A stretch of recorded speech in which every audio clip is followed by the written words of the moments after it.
To get this one started, we are introduced to the Kappa family, who are your average middle-class American family. They are in a shuttle bus from an airport heading to a luxurious island resort for a family vacation. The parents' names are Guy and Prisca, and they have two beautiful children, Maddox and Trent Kappa. They arrive to the resort and are greeted by the resort manager and have drinks brought out to them to get their weekend vacation started right. Right when they get inside, Maddox and Trent head to the drink station, and Trent meets a friend named Idlib, who tells Trent that he is the nephew of the resort manager that just welcomed the family to the resort. Trent and Idlib click right away, and it's clear that they're going to be best friends. A little later, Kappas go get settled in their room, and there is some obvious tension between Guy and Prisca, and they may not be in love with each other anymore. They head down to the beach, and Trent is going around introducing himself to people, and one guy he meets is a cop, and Trent thinks that is the coolest thing ever, as he wants to be a cop when he grows up. Later that night, Prisca and Guy are arguing because he found out she has a deadly tumor in her body, and she also fell in love with someone else after Guy stopped giving her attention. The kids are in the other room, and they hear everything, and Trent also received a letter from Idlib that seems to be a hidden code, but Trent doesn't know how to decipher it. Next, we jump over to a guy and a girl on a beach, and the chick goes out for a swim, but never returns back, and the guy is confused and assumes she must have drifted out towards the sea to her death, and he isn't trying to have the same thing happen to him. The family is having lunch the next day, and the resort manager tells them he has a special secret beach he can take them to if they don't want to be around a lot of people, and it is very secluded. They take him up on his offer and get on a shuttle bus with a few other guests that were invited to the private beach as well. Once they arrive to the spot, the driver has to unlock the gate with a key, so it is about as private as it can get. The driver also leaves them with enough food to last weeks, and he won't walk down to the beach with them after they ask, which is a little odd. Another couple with them are named Charles and Crystal. Charles is a wealthy doctor in his 70s, while Crystal is a young model, probably just with Charles for his money. Also with them is Crystal's 5-year-old daughter, Kara. The guy that lost his girlfriend earlier to the sea is still on the beach mourning her loss. His rapper name is Midsize Sedan. I wish I were kidding. Trent is swimming in the ocean by himself whenever the girl's body from earlier washes up behind him and freaks him the heck out. They pull her body out of the water, and they ask Midsize Sedan what happened to her, and he tells them that she went for a swim and never came back. They assume he is responsible for her death. The next couple to arrive at the beach are Patricia and Jaron. They also were dropped off by the driver and were told to walk to the beach and wouldn't be escorted either. Something is off about this driver. There's no phone reception, so they can't call 911 for the body they found. Jaron tries walking back through the cave where he came from to get help, but he passes out and wakes up back on the beach. The cave has intense air pressure, won't let him leave without passing out, so they are stuck there for the time being. Out of nowhere, Prisca walks up to her children, and she doesn't recognize them at all because they look 5 years older than what they are supposed to and definitely larger. The kids have no idea why their mom is looking at them weird because they still believe they are 11 and 6 years old, but now they look like teenagers. Guy is freaked out whenever his daughter tries to hug him. They all want off of the beach, but they have no way to exit as they would have to swim a very long distance around the reef that probably is impossible, and they can't walk through the caves due to intense cranial pressure. The pressure makes it feel like they are at the bottom of the ocean. Charles thinks Midsize Sedan is responsible for everything that is happening because he was there before them, and when Charles cuts his face with a knife, Midsize Sedan's scar heals almost instantly after being injured, and everyone watches it heal. They all start thinking what could be going on, and they definitely notice that they are aging much faster than they normally would, and it's not just the kids, but the adults are aging as well. Jaron notices that they all have at least one person in each group that is terminally sick and is in danger of losing their life any day.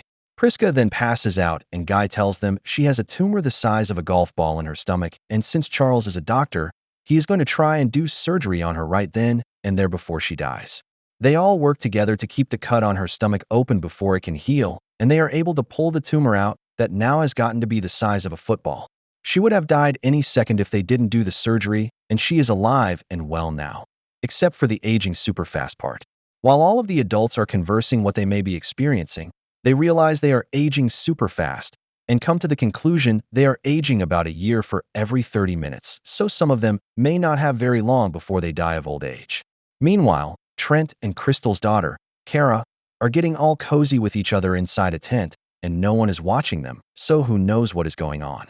They both were like 6 years old 10 minutes ago, so this is a bit awkward if I'm being honest. The adults are looking for them, and they finally see Kara and Trent walking over, and they notice Kara has a baby bump, and they totally just had a baby together in the tent.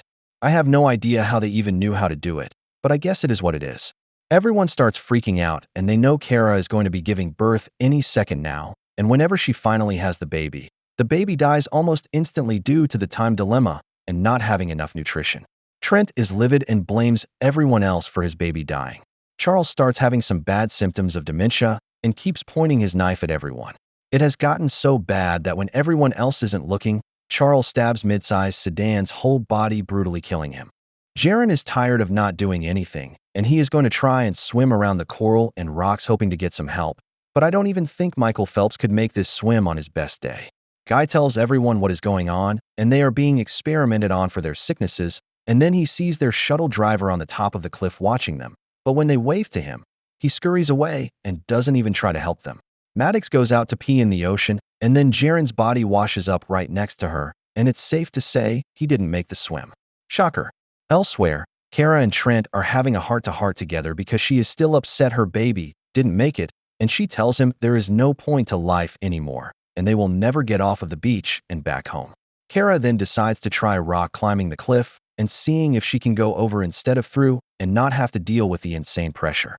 Well, she actually isn't a terrible rock climber for a first-timer, but she misses a rock at the top and sadly falls to her death. Trent is heartbroken the love of his life didn't make it. Patricia, out of nowhere, has a seizure, and there is nothing no one can do about it sadly, and she dies. Guy is also starting to lose his vision, and Prisca is starting to lose her hearing, so both of their hours are numbered. They don't have long. They know they are about to die, so they have a heartfelt conversation together saying they are glad they spent their lives together and whatever happened between them recently, it doesn't matter, and they will always be each other's soulmates. Trent and Maddox are really the only young ones left, and they are reading a journal they found that maybe will give them a way off of the island, and they want to go down swinging and not just wait out their deaths. Charles starts chasing Maddox and Trent with a knife trying to kill them, so they run away and into a cave system where they find Crystal, who has gone completely mental, losing her daughter and granddaughter in the way she did. She ends up dying from all of her bones breaking, and it is a gruesome scene. Prisca then sees that Charles is chasing her children around, so she gets up and slices his arm with a rusted knife, which makes the wound get infected, and Charles dies pretty quickly after the injury. It is now just the Kappa family alive on the beach, and the kids know this is the last time they will ever see their parents, and they do their best to make their last moments heartfelt and special. Sadly, Guy and Prisca then die of old age, and the kids are the only ones left standing, but with how quickly aging works here, I don't know how much longer they have either. We then fast forward throughout the night to morning, and surprisingly, Maddox and Trent are still alive, and they look to be in their 50s now, which is just a wild sight considering they were just teenagers. Trent asks Maddox if she wants to build a sand castle to enjoy their last moments together, and then Trent remembers the coded message Idlib gave him, and when he goes to decipher it, the message says my uncle doesn't like the coral. Trent thinks the coral will protect them from the aging, so they give it a shot and swim out to the coral, as it's really all they have left they can do. They get to the coral, and Max is about to drown, so Trent swims back to save her, and then the movie cuts to the driver watching them through binoculars, and he assumes they drowned because they never came back up.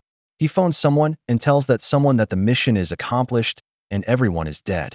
The driver heads back to the facility where we learn that the whole operation is done by the resort owner to test trial medicines on dying people, and studies go much quicker whenever the subjects age as fast as they do on the beach. The resort owner tells them that the medicine they gave Patricia worked and kept her seizures away for years, and they can now introduce that medicine to the world to save many more lives than just Patricia's. Saving thousands for her life is something they can live with.